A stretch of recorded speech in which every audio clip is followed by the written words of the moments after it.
A próxima é com relação a plano de saúde. Eu tenho uma situação de uma pessoa que participa de uma organização religiosa. Aí ele é aposentado, recebe aposentadoria normalmente, não recebe nenhum salário dessa instituição religiosa. Porém, essa instituição paga o plano de saúde dele. Ele pode declarar esse plano de alguma forma? Não por quê? Porque ele não tem ônus com esse plano.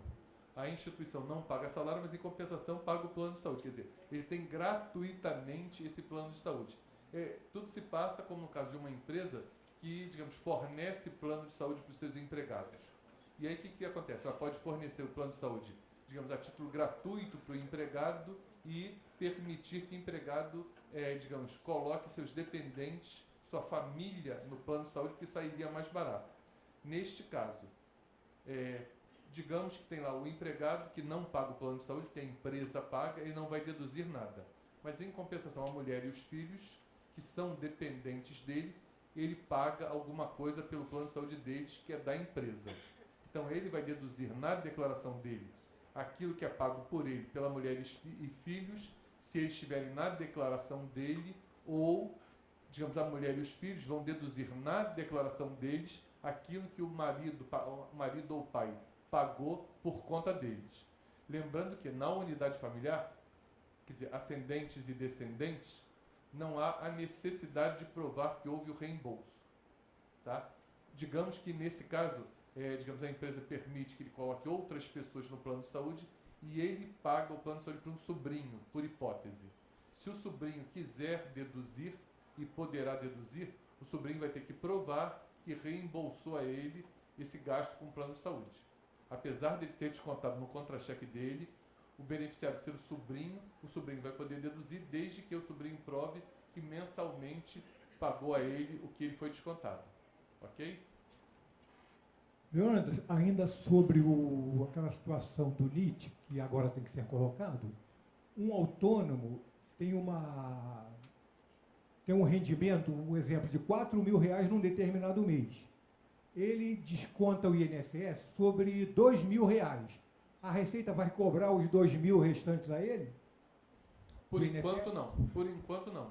Até porque eu não domino a lei previdenciária, não sei se ele é obrigado como autônomo a contribuir sobre o teto, se ele tiver rendimentos acima do teto. Eu acredito que não. Eu acho que a opção de pagar como autônomo, a opção é dele. Por quê? Porque a aposentadoria dele vai ser de acordo com a contribuição que ele fizer. Ainda que ele ganhe muito, se ele quiser pagar sobre pouco, vai ter um retorno de pouco. Se ele quiser pagar sobre o teto, vai ter um retorno proporcional ao teto. Mas ele tem que pagar, digamos, o mínimo exigido. Existe um piso e um teto. No mínimo, o piso ele tem que pagar. Ganho de capital na venda de um terreno. Existe limite de isenção ou não? Independente de qualquer valor, tem que pagar um imposto de renda. Bom, ganho de capital na venda de bens imóveis. Então, deixa eu ver se eu consigo responder a sua pergunta, não, digamos, diretamente, especificamente. O que acontece? No ganho de capital na venda de bens imóveis, nós temos dois tipos de isenção. A primeira isenção, digamos, eles não são concorrentes. Se eu tenho um bem imóvel, independente do tipo de bem imóvel, se é um imóvel rural, se é um terreno, um prédio, uma loja, independente se é residencial ou não, se for o único imóvel que eu tenho e eu vendê-lo até R$440.000, eu fico isento do ganho de capital. Ok? Eu tenho, por hipótese, uma fazenda que está na minha declaração por R$10.000. Só a fazenda, não tem benfeitoria nenhuma. Quer dizer, não é um imóvel residencial. Simplesmente tenho o terreno. Tenho um terreno que está na minha declaração por R$10.000 e vou vendê-lo por R$430.000. Conclusão, lucrei R$420.000. Se eu só tiver esse terreno, quanto é que eu vou pagar de imposto? Nada. Porque é meu único imóvel e eu vendi por menos de 440. Desde que eu não tenha usufruído dessa isenção nos últimos 5 anos. Se há menos de 5 anos eu só tinha um imóvel, vendi e não paguei nada de imposto, porque gozei da isenção do único imóvel até 440, eu fico proibido de gozar dessa isenção de novo, ok?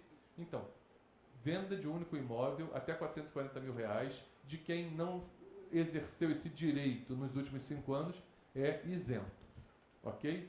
Então ele pode ter um lucro de até 440 mil reais, na hipótese dele ter ganho, dele ter adquirido isso a título gratuito, ou de repente ele comprou esse imóvel há um tempo atrás, não se beneficia, não é nem o caso.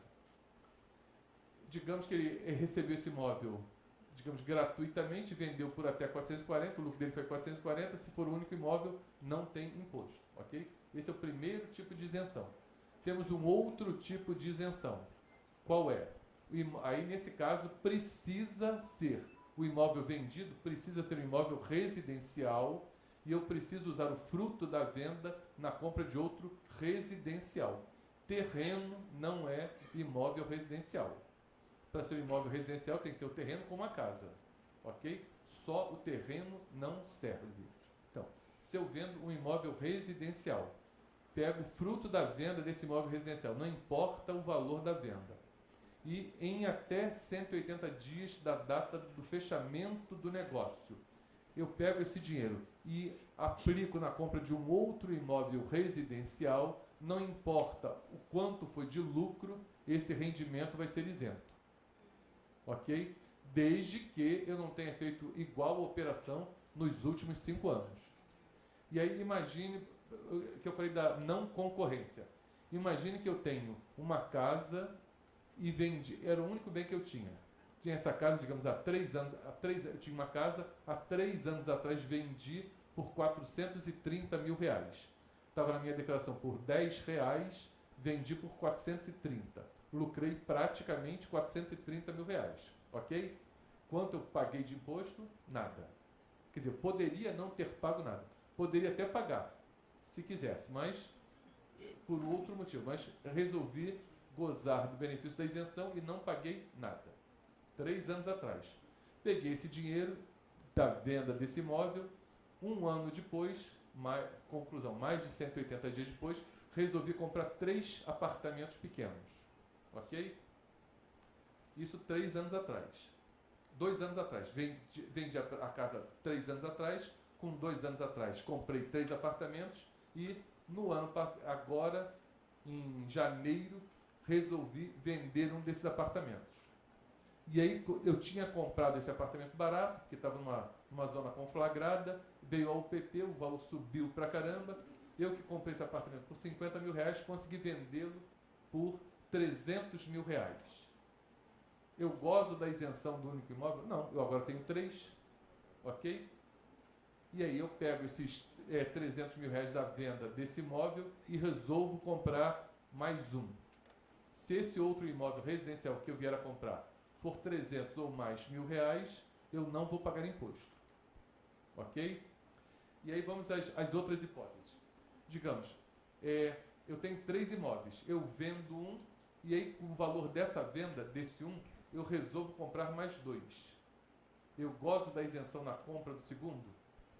Se eu fizer isso em 180 dias. Sim. Por quê? Eu peguei o fruto da venda daquele um e apliquei em até 180 dias na compra de outros. Significa que eu precisei vender aquele um para comprar os outros, ok? Então, se eu vender um e comprar diversos num prazo de 180 dias, eu gozo da isenção, ok? Se eu não usar todo esse dinheiro da venda, sobre o que faltou, quer dizer, sobre o que eu não utilizei, eu vou para ganho de capital. O contrário, eu tenho 3 imóveis, eu tenho esses 3 imóveis e resolvo, que são muito pequenos, resolvi comprar um maior. Então, eu resolvo vender os 3 para comprar um outro. Aí vendi o primeiro, peguei o dinheiro desse primeiro, dei entrada num grande, vendi o segundo e vendi o terceiro e paguei o que eu devia em 180 dias. Eu gosto da isenção? Silêncio? Não gosto. Por quê? eu consegui comprar o maior sem precisar vender os outros dois, tá? Então a minha isenção vai ser só sobre o lucro dessa primeira venda, tá? Se eu vender os 3 e comprar, depois de ter vendido os 3, em 180 dias comprar um novo, eu gozo da isenção sobre a venda dos 3.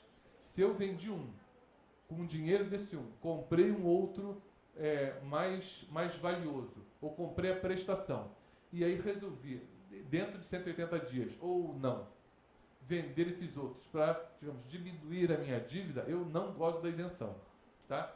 Por quê? Qual foi a ideia do legislador? Eu preciso vender para comprar outro. Se eu consigo comprar sem precisar vender, eu não gosto de isenção. Ficou claro? E aí o que acontece? Uma outra coisa. A venda se dá com o fechamento do negócio. Ok? O que eu quero dizer com isso? Digamos que eu saí daqui, aí passei em Botafogo, vi lá um triplex, ali na Rua Atibaia. E aí olhei lá, vi o triplex, digamos, estava lá à venda ainda, sol da manhã, uma beleza, tinha um elevador lá para privativo. E aí eu digo para o corretor, o negócio é o seguinte, eu quero comprar esse imóvel aqui. Eu, cara, tudo bem, doutor. E eu tenho uma fazenda, um sítio que eu vou vender, é um sítio com uma casa, então é um imóvel residencial, eu tenho um sítio que eu vou vender para comprar esse apartamento. Aí o corretor diz, olha, o negócio é o seguinte, doutor, esse triplex está supervisionado, não sei porque todo mundo vem ver, todo mundo fala nesse triplex, está todo mundo querendo comprar. Eu digo, não. E aí, como é que a gente faz? Bom, o senhor me dá um sinal e eu garanto, boto aqui uma bolinha vermelha dizendo que está vendido para o senhor. Ok? Aí eu coço o meu bolso para pegar o talão de cheque e não acho o talão de cheque. De caramba, e agora? Coço o bolso e vejo que eu tenho R$10 no bolso. O que eu faço? Digo, ó, tudo bem, está aqui, ó, vou lhe dar um sinal de R$10. E tudo bem, ele me dá um recibo de promessa de compra e venda de sinal de R$10. Aí vou para casa, ligo lá para o meu vizinho lá, um amigo meu, e digo, ó, você não queria comprar aquele meu sítio? Ah, quero sim. Então tá. Então manda o cheque para cá que eu tenho que ir lá entregar esse troço pro cara. Ele vai me dar um cheque lá de R$1 milhão lá do sítio, e aí no dia seguinte eu volto lá no stand de vendas e digo, ó, tá aqui, ó, R$1 milhão pelo triplex que vale 2. Então só fico lhe devendo 2. O que acontece? Aquele meu sítio, que era um imóvel residencial, porque era um terreno com uma casa, digamos, me custou quase nada. Foi um amigo meu que tinha me dado, então, custo zero. Eu vendi esse sítio por R$1 milhão. Eu gozo da isenção na aplicação desse R$1 milhão na compra desse triplex ali na Rua Atibaia?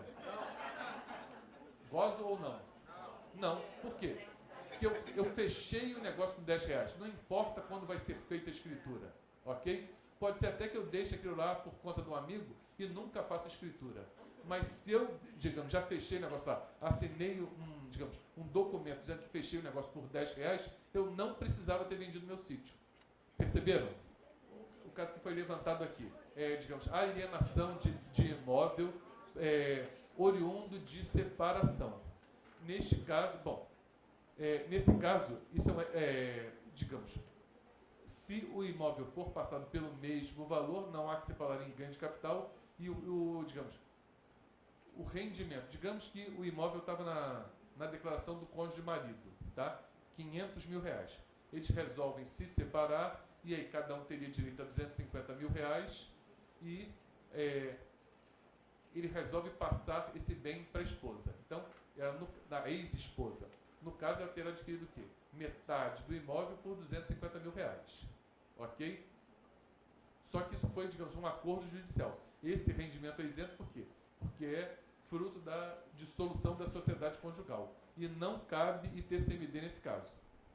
Imposto de transmissão causa mortes e doação. Tá? Quer dizer, se um pai resolve dar um imóvel para o filho, o Estado vai cobrar 4 ou 4,5%. Acho que é 4,5% a partir do dia 28, né? Então tem que correr para fazer isso logo para pagar só 4 agora. Mas a partir do dia 28, 4,5%. No caso da dissolução da sociedade conjugal, não há que se falar em ITCMD. Ok? Se o imóvel for passado pelo mesmo valor que consta na declaração, sim. Se for passado para para ex-cônjuge por um valor maior, aí há que se calcular o ganho de capital. Veículo, é preciso declarar? Se depender do valor do veículo, sim. Apesar de que, dificilmente o veículo, você vai apurar ganho de capital na venda dele, mas se for, eu não lembro agora qual é o limite, eu acho que é R$5.000. Se for acima de um determinado limite, você deve declarar sim. E onde que eu vejo esse limite? Eu acho que no perguntão, no ajuda do imposto de renda, eu acho que é R$5.000. Ah, tá. E em relação à despesa com faculdade, o filho? Despesa com instrução, Isso. está limitado àqueles 3.000 e uns quebrados. Tá, Você- mas aí você nesse caso, informa- como é que a gente faz? A gente pega o valor total? Você a gente informa tudo que você pagou e o programa vai limitar aos 3.000 e tantos reais. Obrigada. Sim, e aí, digamos, você só pode deduzir essa despesa com instrução do dependente se até 21 anos ou até 24 se ele for universitário. Ok?